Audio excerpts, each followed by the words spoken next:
Policy बाजार पर 1 करोड़ रुपए का टर्म लाइफ इंश्योरेंस केवल 450 रुपए महीने से शुरू। वाह! बात कर रहे हैं हम कोरोना की, जहां केंद्रीय स्वास्थ्य मंत्री की राज्यों के स्वास्थ्य मंत्रियों के साथ आज दोपहर 3 बजे एक बैठक होगी। इसके अलावा अब सूत्रों के हवाले से खबर आ रही है कि मंगलवार को अस्पताल में कोरोना पर मॉक ड्रिल की जाएगी। फिलहाल सूत्रों के हवाले से खबर यह भी है कि मास्क एडवाइजरी के तौर पर ही रहेगा, यानी कंपलसरी नहीं होगा, उस पर कोई जुर्माना नहीं होगा, सलाह के तौर पर रहेगा। क्रिसमस नए साल को लेकर जो है एक नई गाइडलाइंस भी आएगी। इंटरनेशनल फ्लाइट्स के 2% यात्रियों का रैंडम टेस्ट किया जाएगा।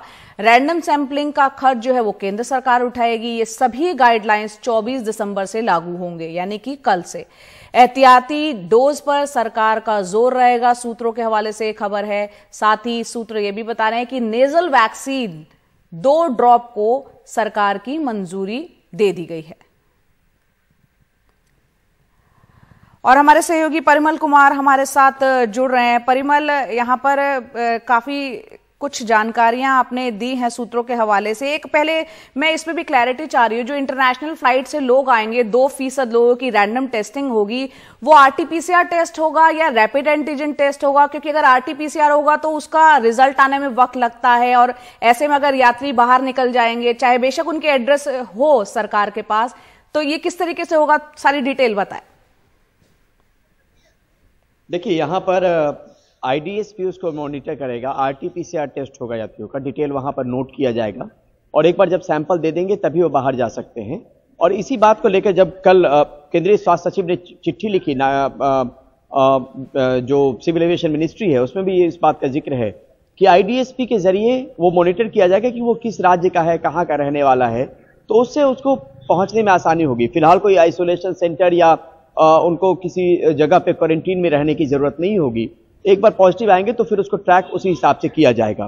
तो ये चीजें स्पष्ट होगी। दूसरी नंबर चीज बहुत अहम है कि अब जो सरकार की रणनीति है वो टेस्टिंग की दिशा में है, जीनोम सीक्वेंसिंग की दिशा में है, सर्विलांस की दिशा में है, साथ में जो हॉस्पिटल इंफ्रास्ट्रक्चर है उसको दुरुस्त रखने की दिशा में है।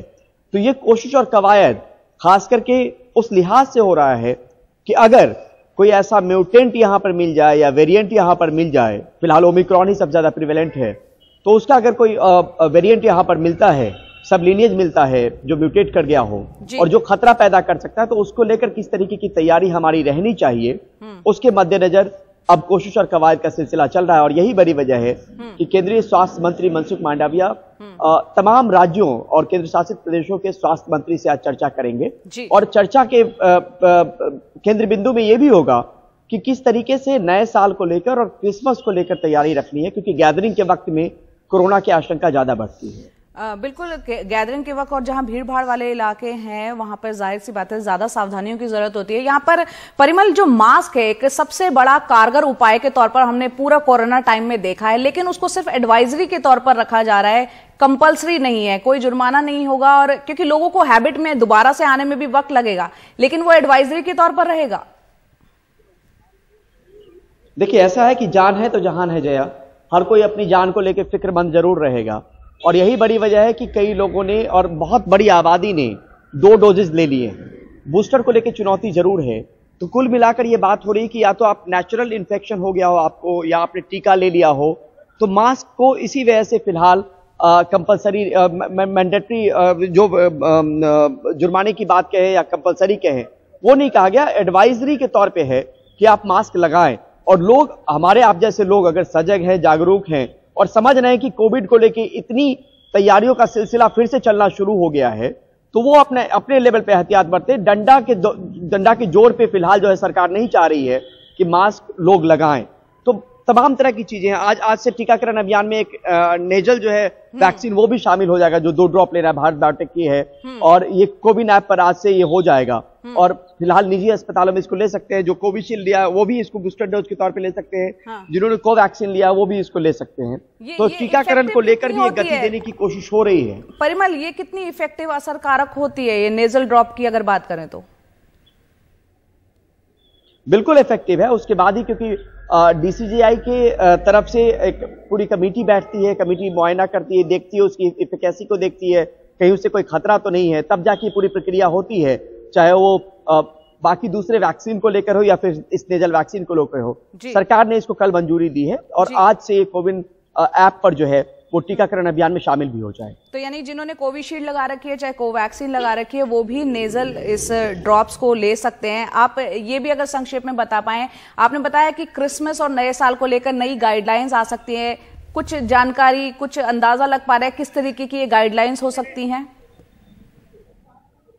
देखिए, मोटे तौर पे होता यह है कि ऐसे मौकों पे भीड़ भाड़ ज्यादा इकट्ठी होती है, गैदरिंग ज्यादा होती है, तो कोशिश ये की जाएगी उस गाइडलाइन के जरिए, वो एक तरीके का एडवाइजरी होगा, तमाम राज्यों को यह हिदायत दी जाएगी कि इस तरह की गैदरिंग के वक्त में कम से कम सोशल डिस्टेंसिंग हो, मास्क हो, सैनिटाइजर हो, इन सब का इस्तेमाल जरूर करें। और हो सकता है कि बहुत हद तक अगर बहुत गैदरिंग कहीं पर हो रही है इकट्ठा, तो वैक्सीनेटेड लोग हैं कि नहीं वो भी सुनिश्चित किया जाए।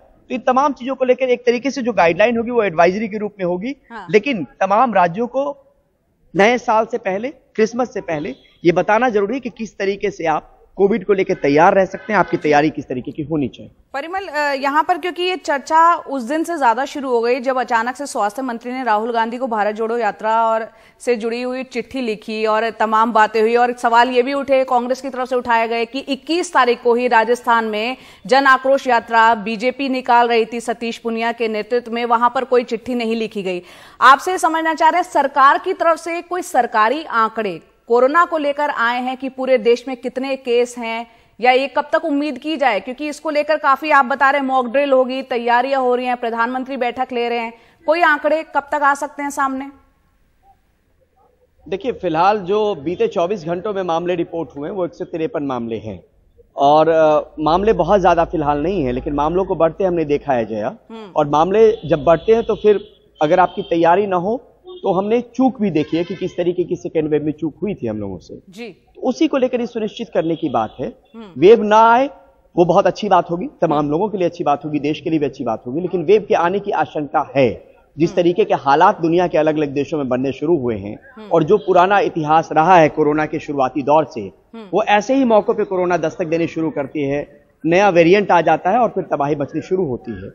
तो सबसे पहले ये सुनिश्चित करना जरूरी है कि हम कैसे मॉनिटर कर सकते हैं, हम कैसे ये पता लगा सकते हैं कि जमीन पर स्थिति क्या है और हम कितने तैयार रह सकते हैं हॉस्पिटल के माध्यम से कि अगर ऐसे हालात बन जाएं तो हमारी तैयारी किस तरीके की है।